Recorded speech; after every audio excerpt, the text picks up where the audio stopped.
Ketika sebagian besar orang memandang kota dari permukaannya, cahaya lampu, gedung tinggi, taman kota, ada satu penulis yang justru menyelam ke bawah tanah peradaban itu, Muammar MK.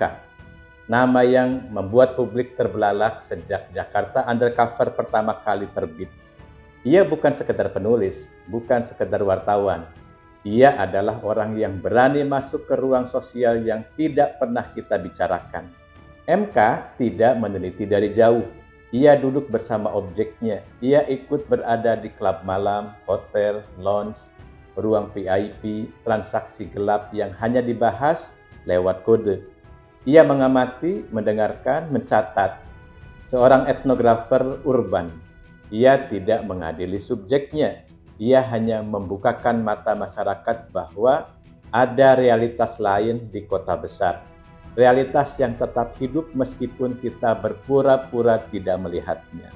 Di masa ketika isu seksualitas, narkoba, dan kehidupan malam masih dianggap tabu untuk disebut tanpa sensor, MK memaksa publik untuk melihatnya, bahwa moralitas bukan sekedar poster di dinding, tetapi arena tarik-menarik kekuasaan, kemewahan, kesepian, dan tubuh manusia, bahwa yang mengecam tulisannya, katanya, merusak moral, mengumbar aib, mempromosikan gaya hidup bebas.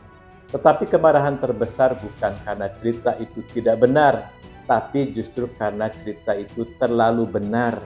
Ketika sebagian penulis memilih popularitas yang aman, MK memilih resiko.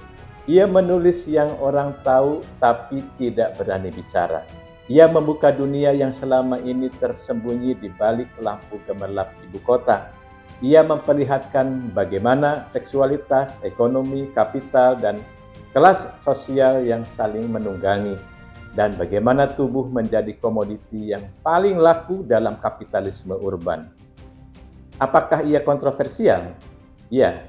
Apakah karyanya disukai semua orang? Tidak. Tapi ada satu hal yang tidak bisa dibantah. Ia memaksa kita menatap cermin sosial tanpa filter. Muammar MK mungkin bukan akademisi, tapi keberaniannya membaur dengan subjek, menghadapi risiko, dan mengangkat kenyataan mentah ke permukaan menjadikannya salah satu penulis paling penting dalam memahami gelap terangnya urban Indonesia. Ia menulis tentang malam bukan untuk memuja gelap, tetapi untuk membuktikan bahwa kebenaran tidak pernah takut pada cahaya.